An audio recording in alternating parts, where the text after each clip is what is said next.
Hey guys, welcome back to the Malibu and Dad adventures. I'm back in Lexington, Virginia. I just I had a funny feeling. I just wanted to come back and film some more of this cemetery here where Stonewall Jackson's at. So we'll take a little look around. There's some VMI cadets here also that are buried here. And just thought I'd give you another look around. It's an adventure. We're back in town. Tried to see General Lee's grave again, but it doesn't open up till July 13th. So let's take an adventure around here. We'll see what we can find and show you some memorable Confederate graves. Come along, guys, as we explore together. So the first one we come to is David McCampbell, Rockbridge Artillery, born July 24th, 1834. He died in Confederate States service December 11th, 1864. That's his wife. Along this gravesite, here are some corpses of the cadets at VMI. January 1st, 1853. Some of the markings of other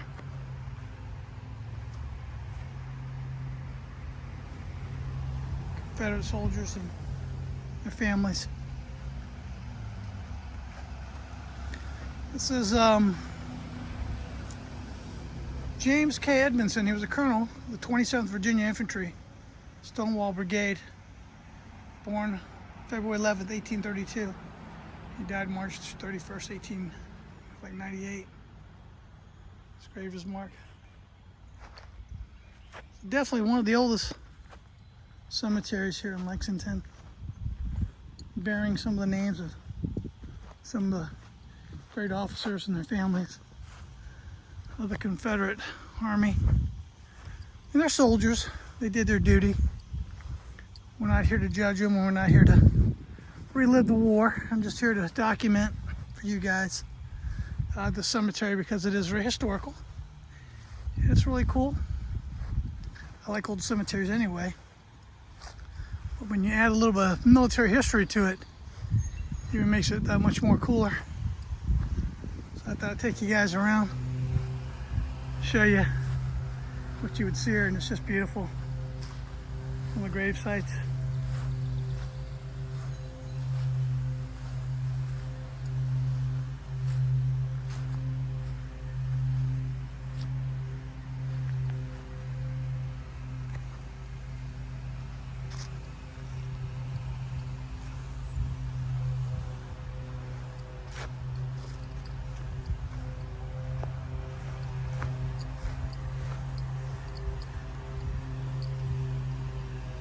This one over here was kind of remarkable.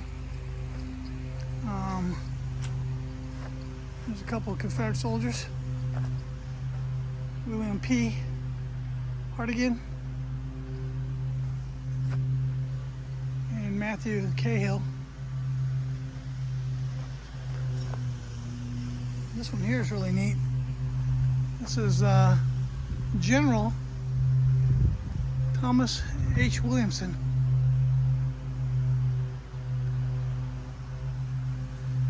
He may have been an engineer because that's kind of in the shape of an engineering insignia for the military.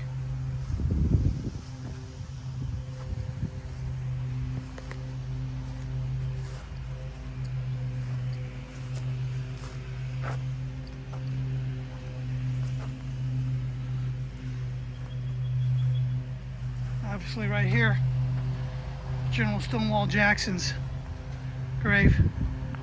Family plot. It's originally here. Some of his family members are here.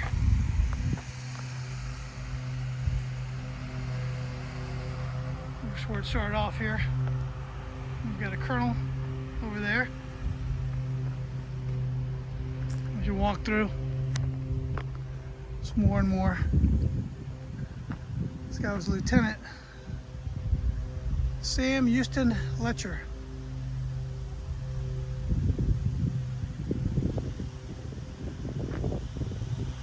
They're everywhere.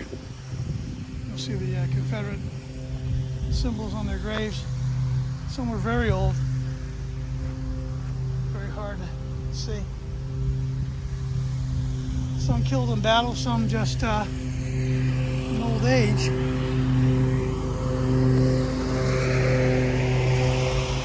colonel's back at his mausoleum.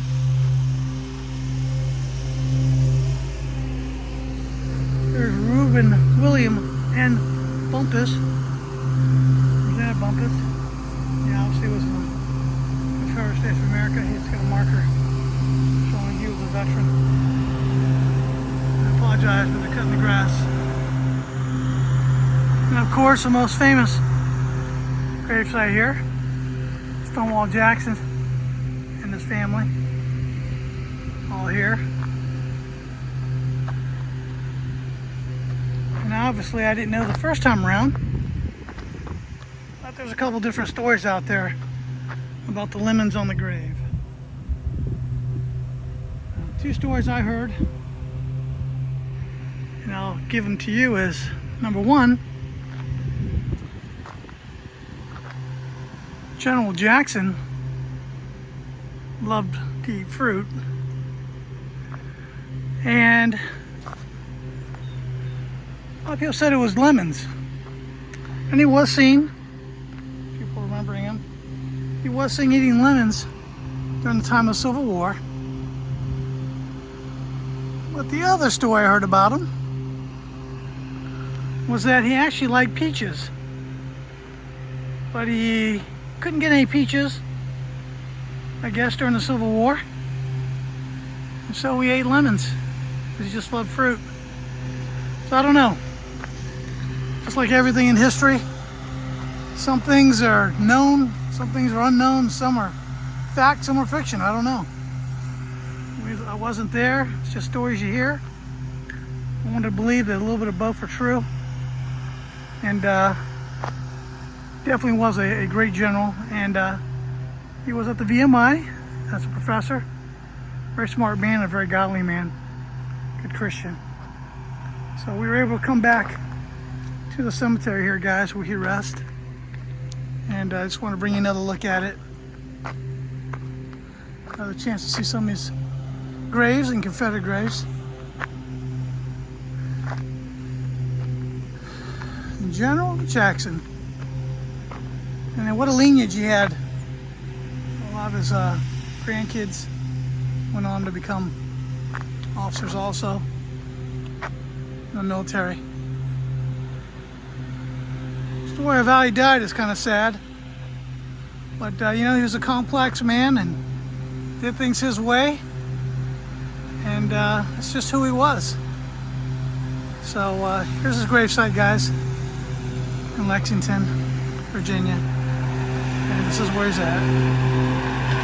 Have a good day. Here, my friends, is the Jackson House.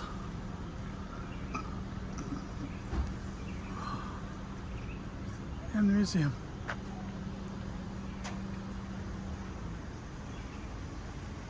This is where he would have gone back and from work at the VMI.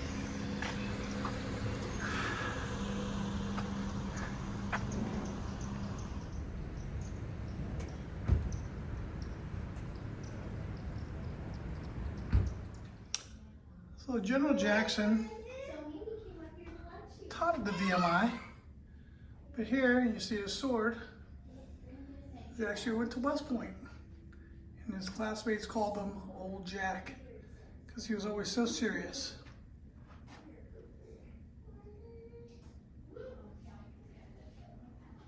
So that's the story.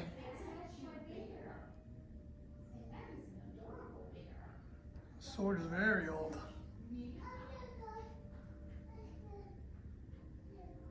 Very cool. And we're here at the store. Have some exhibits, and they even have his writing desk.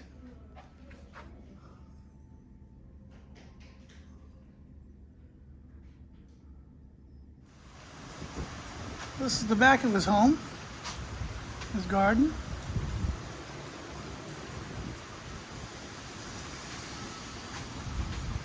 This is the only home he ever owned. We're going in. So this was the lower section of Jackson's home. This would have been where the enslaved house cook would live, downstairs here. Yeah, she was close to the fires. She'd get the kitchen going in the morning for dinners for the family. This was the main parlor room, Jackson home. This is one of the places they'd come in from the front doorway.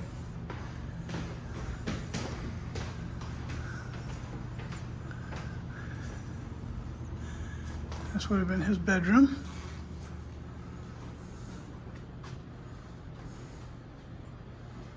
See his uniform and his sword.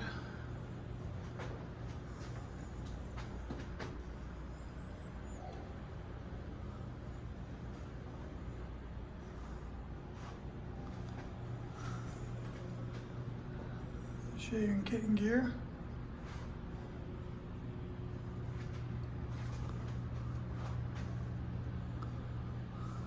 You have a view from the back. This would be the main receiving area from the front door.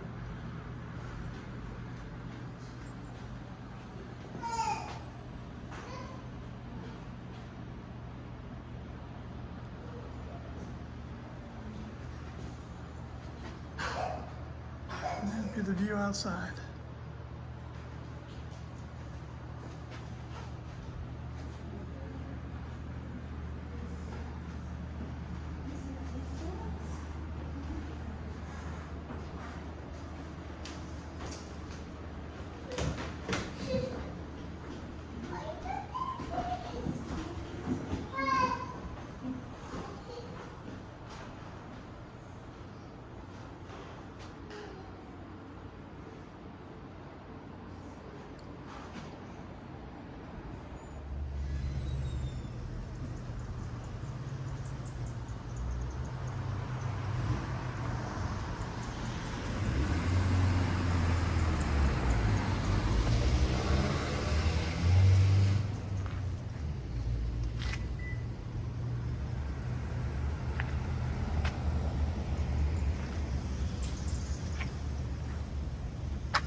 Hey guys, thank you for joining me on this adventure.